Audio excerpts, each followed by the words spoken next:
Now at 10, the Pittsburgh Police Department investigates a shooting. Plus, Attorney General Merrick Garland appoints a special counsel to oversee several federal probes into former President Donald Trump. I'm Skyler Henry at the White House with more on the timing and reactions from the former president. Also, firefighters battle a fire in Carl Junction duplex, and Pitt State basketball hosts the opening night of the Pitt State Classic. The four states' most watched news starts now. The U.S. Attorney General appoints a special counsel to take the lead on the Justice Department's criminal investigations into former President Donald Trump. This is KOAM News at 10. I'm Dow Quick. AG Merrick Garland appointed Jack Smith, a veteran prosecutor and former head of the Justice Department's Public Integrity Section. Skyler Henry reports from the White House. Newly appointed special counsel Jack Smith will oversee the Justice Department's investigation into former President Trump's handling of classified documents that were retrieved from his Florida estate. Smith will also take charge of key aspects of a separate probe into the January 6th Capitol insurrection and efforts to overturn the 2020 presidential election. It also allows prosecutors and agents to continue their work expeditiously and to make decisions indisputably guided only by the facts and the law. In announcing the move Friday, Attorney General Merrick Garland cited the former president's announcement this week, saying he's entering the 2024 race for the White House, and President Joe Biden's stated intention to run again. This decision takes a lot of the politics out of it.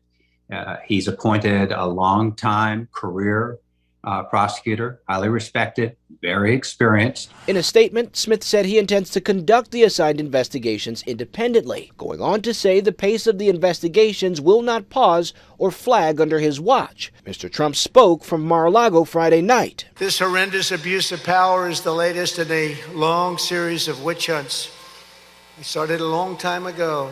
Earlier, a Trump spokesperson released a statement saying this is a totally expected political stunt by a feckless, politicized, weaponized Biden Department of Justice. House Republicans, who will be in the majority beginning next year, say they will investigate what they call political attacks on the former president. Skyler Henry, CBS News, the White House. Attorney General Garland says Smith is set to begin his work immediately. Democrats are poised to select New York Representative Hakeem Jeffries as Nancy Pelosi's successor now that Republicans are preparing to regain control of the House in January. In remarks yesterday, Speaker Pelosi announced she would not seek a leadership position in the new Congress, but will continue to represent her district. If elected, Jeffries would become the first African American to lead a party in Congress, and he'd primarily be tasked with taking on GOP leader Kevin McCarthy, who is nominated as Speaker. Pediatricians are calling on President Biden to declare an emergency over the alarming surge of children hospitalized with RSV and flu this season. Officials wrote a letter saying pediatric hospitals are reaching capacity and need resources that can only be provided if an emergency is formally declared. The declaration would provide hospitals with the flexibility to free up bed space and change staffing to better care for kids coming in. Let's check in with Doug for a first look at the weather. Well, of course, it turned out to be a cold Friday for us. We had clouds most of the day, but we did clear out over the past couple hours, pretty much after the sun did set. 35, that was it. Average high is 57 degrees, record high is 76. We started at 25 during the morning hours, and you can see our temperatures now. It's cold. It's 20 in Nevada, 21 in Monette, 25 at Grand Lake. It's down 17 in Parsons, 21 in Chanute. We still have this kind of light northwesterly wind. It is calming down, but it still makes it feel a little bit colder than what it actually is. All the clouds are out of here. We still have some clouds down across parts of Oklahoma and Arkansas and a few light little snow showers, but these are going to stay off toward the south, so we don't have to worry about that as we go into the weekend. All right, cold start, but at least we have sunshine tomorrow. We're going to look at the weekend forecast and our next storm system here in just a bit. Amen. Pittsburgh police are looking for answers in the investigation of an overnight shooting. Happened in the area of Pittsburgh's Sonic Drive-In on the 100 block of West 23rd. Police got the call before 10 last night and found a 32-year-old man with a gunshot wound. They say it's non-life-threatening. The injury was to an extremity. He was taken to the hospital, listed in stable condition at last report. Police say they found a possible person of interest in the case, but the victim was uncooperative. The Pittsburgh Police Department invites phone-in tips and says people giving information may remain anonymous. A federal grand jury has indicted a Galena, Kansas man for a weapons crime following a high-speed chase in Newton County, Missouri. Douglas Alexius is charged with being a felon in possession of a firearm. Now, Alexius was riding a motorcycle on Highway 166 in Cherokee County back on October 9th when a deputy tried to stop him for running a stop sign. He led officers on a chase that ended with a crash in Newton County, Missouri. Officers say they had to tase him multiple times to keep him from reaching into a pocket where he carried a pistol. Alexius was charged as an armed career criminal due to previous felony convictions. Fire crews battled a duplex fire this afternoon in Carl Junction, Missouri. The duplex is on Southgate Circle on the south edge of the Briarbrook neighborhood. No one was inside. Passersby were able to get the animals out of the duplexes. The homes, they're a total loss. The Red Cross has been contacted to assist the families displaced. One firefighter was injured and treated at the scene. Coming up, we're going to take a look at Missouri Southern's first Artful Medicine Symposium. Plus, I'm here at the Miami Public Library where they're having their first ever stuffed animal sleepover. My name is Carrie Worthen and I will have more on this story. Missouri Southern today took a look at the connection between the arts and medicine. MSSU's art department is hosting the first Artful Medicine Symposium. The symposium was open to anyone wanting to learn about the connection between arts and medicine with lectures and hands-on workshops. Well, the arts and sciences go hand in hand with a lot of artists who are driven with the anatomical approach to art, and then some of the more science-based creative people who have shown today, they're doing more artistic approaches. So we're kind of feeding into each other's qualities. The art department plans to have another symposium soon. Some college students are partnering with the Pittsburgh YMCA to help senior citizens. Partnered with a class to help senior citizens on wellness activities to break aging stereotypes. The class lets students work with older adults to have a better understanding of aging. A lot of it's the interaction with the younger students and stuff. It's really a fun class, and we do constructive stuff too. It's not just all playtime and all that, but like today we're going to be doing balancing and that type of thing. The next classes will be on December 2nd and 9th from 9 a.m. to 3 p.m. The Miami Public Library is having their first stuffed animal sleepover. KOAM's Carrie Worthen brought along her own stuffed animal to see what it's all about. I tried to do him have a sleepover too. Youth librarian Sonia Smith said she has seen other libraries do this sleepover before and wanted to join in. Children will bring their favorite stuffed animals. We've got little name tags that we'll put on them so they don't get mixed up or lost. We'll read them some bedtime stories, and then the stuffed animals will sleep at the library tonight. Smith wants the children to get used to the library and hear some stories. Some children, they don't get to be read to all the time, so it's a nice new environment for them if they're not familiar with the library, and hopefully they'll get to meet some new friends. But Granny, said Patrick, for her to make friends, that he gets to make some friends. A card for each stuffed animal was filled out with their name, who the stuffed animal belonged to, and a telephone number so no animal would be lost. Baby monkey having fun. Speaking of fun, as the stuffed animals spend the night, the library will be taking pictures of all the shenanigans they get into throughout the night. This is just a great way to get the community together into the library to see that the library is more than just books and just have some fun. Probably something crazy. Party. I love seeing the smiles on the kids' faces when we do these types of events, and I love being part of my community and promoting literacy in the community. In Miami, Carrie Worthen, KOAM News. Fun. Those stuffed animals are going to have a wild time, you know that tonight. The library is going to serve donuts to the children and to their stuffed animals, of course, tomorrow morning.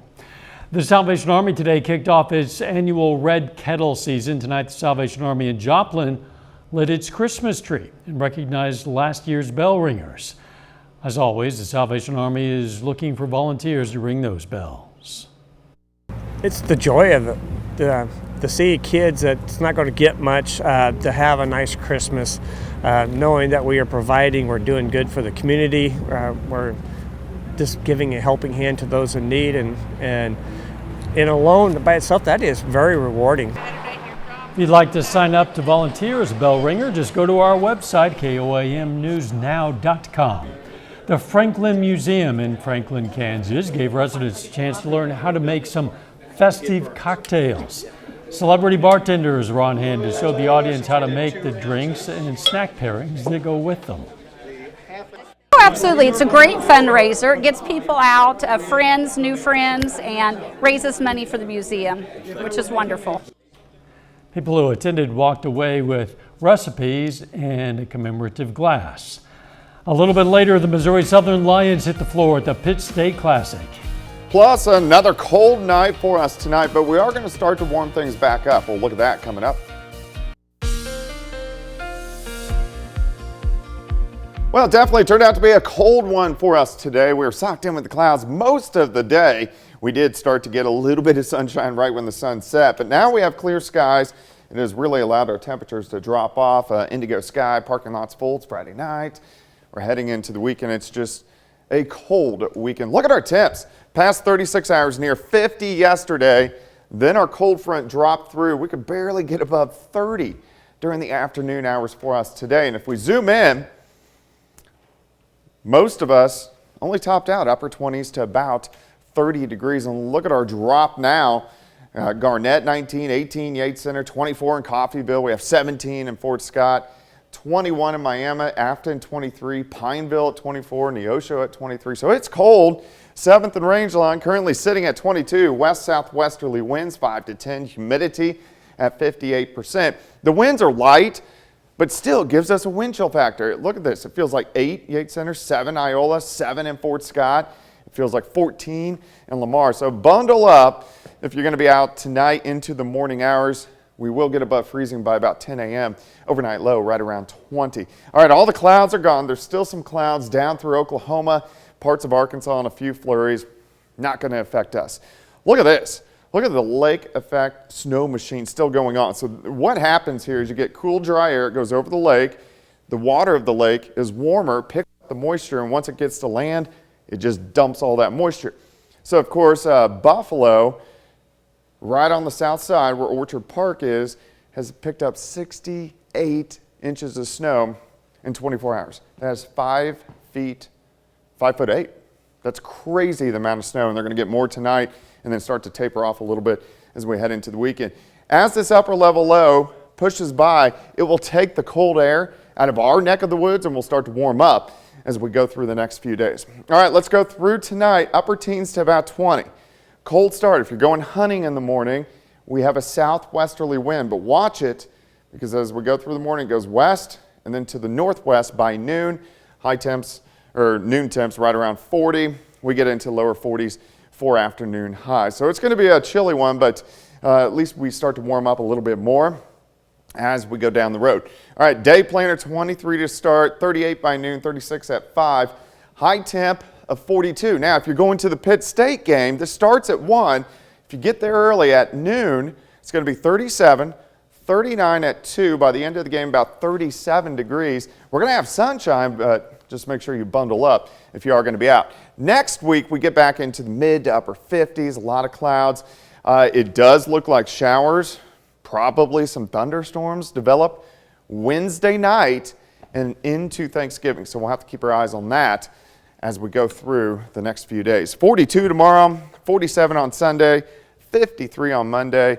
Rain chances moving in Wednesday and Thanksgiving. Sharply colder for Black Friday. So coats and gloves and maybe an extra pair of socks are in order for those fans going to that Pitt State game. But at least they're not dealing with 68 inches of snow. No, I mean, it's not going to be bitterly cold. Yeah. As long as you bundle up, it'll be fine. Absolutely. Thanks, Doug. Jacob here now with sports. Big night of high school football playoffs in northeastern Oklahoma. And we got Grove, Quapaw, and Commerce playing in playoff games tonight. We're going to check in on those. And Pittsburgh State and Missouri Southern hit the floor for the opening night of the Pitt State Classic. Those highlights and more after this.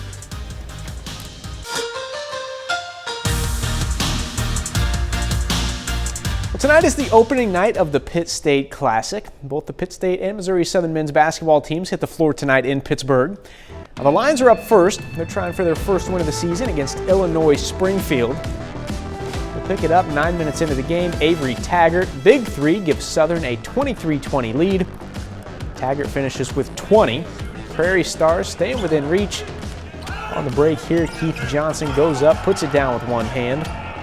And later in the first, Parker Long hits the jumper. Lions lead by 2 at halftime. And Taggart finds Lawson Jenkins for 3. Southern starting to pull away in the second half. We go back to Long here, drives hard to the rim and finishes. Team high 23 points tonight for Parker Long. Southern wins it 89-80, and head coach Sam McMahon gets his first career win for the Lions. It's not about me. This is part of the journey. You know, it's about the players. Parker Long, Nango Endow, Vincent Sigmon. I could name 5 other guys. It's great to do it with those guys, you know, because they're such good guys. They're very coachable. They really bought into the game plan, and we executed it. We got to get better defensively. We got a long ways to go. Obviously, this is part of the journey, and we got to enjoy every second of it. After that one, Pitt State hits the floor against Quincy in their first home game of the season.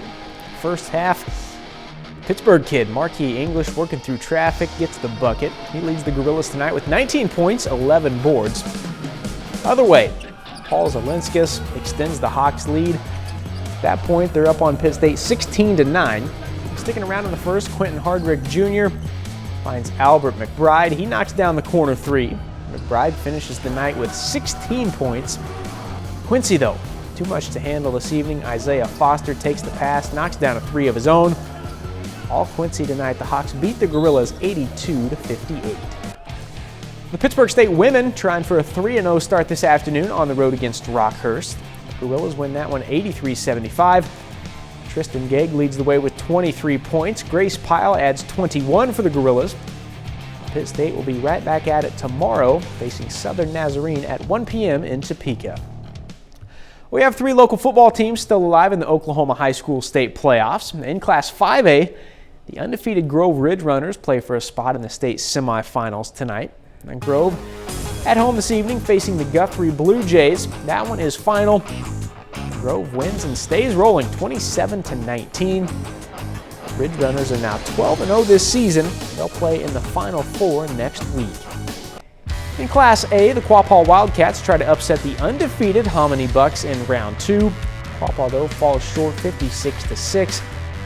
Wildcats finish the season with a 10-2 overall record. Now, elsewhere in the Class A bracket, Commerce on the road in round 2 in a battle of the Tigers facing Stroud. Commerce falls 39-20. They end the season with a 7-5 overall record. The Pittsburgh State Gorillas are in the national playoffs for the first time since 2014. The Gorillas will host their playoff opener tomorrow afternoon, facing the University of Indianapolis. Now, earlier this week, Pittsburgh State had 18 players earn All-MIAA recognition. That includes 8 players who were on the All-MIAA first team. PSU head coach Brian Wright was also the league's Coach of the Year after leading the team to an MIAA championship in their first undefeated season since 2004. Now here's Wright on being the league's Coach of the Year in just his second full season at Pittsburgh State. This is a league full of outstanding coaching, and to me it means that we have a lot of great people in this organization. We have a great coaching staff. We obviously have great players and a football team committed to excellence. And when you have a team committed to excellence, you know, some individual guys gain awards, but all because of the success of this football team. And this team is excited to be back in the playoffs. Obviously, the fans have been waiting for this for 8 years. If you're wondering if you should go or not, it's going to be cold, but go. Been waiting for this one for a long time. Support the good guys. A military tribute when we come back. This military flyover in southeast Kansas today honored our greatest generation. World War II era planes flew in formation above Cherokee County as a tribute to all World War II veterans and to one in particular, a Columbus, Kansas native who died last week at the age of 106. His name is Merle Robeson. He served in the U.S. Army from 1941 to 1945, stationed in the Pacific. Robeson fought in the Battle of Luzon that resulted in a U.S. and Filipino victory over Japanese forces. Now passed away at age 106, Master Sergeant Merle Robeson is a four-state hero. Now a little birthday joy.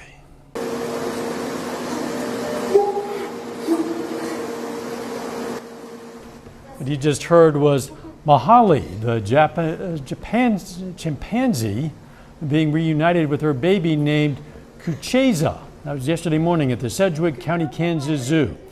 The zoo officials say Mahali gave birth via emergency C-section after natural labor stopped progressing.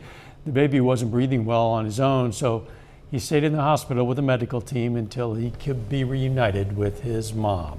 And that's trending, as you might imagine, on social media.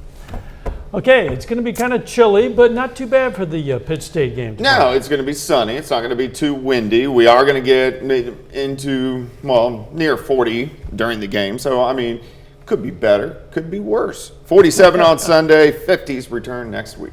As long as they win, it couldn't be any better. Yeah. Final sports notes. That game's 1 o'clock in Pittsburgh. 2 top 15 teams. Pitt State's number 4, Indy's number 13. It'll be a good one. You bet. Let's go, Gorillas. Let's make it a great weekend.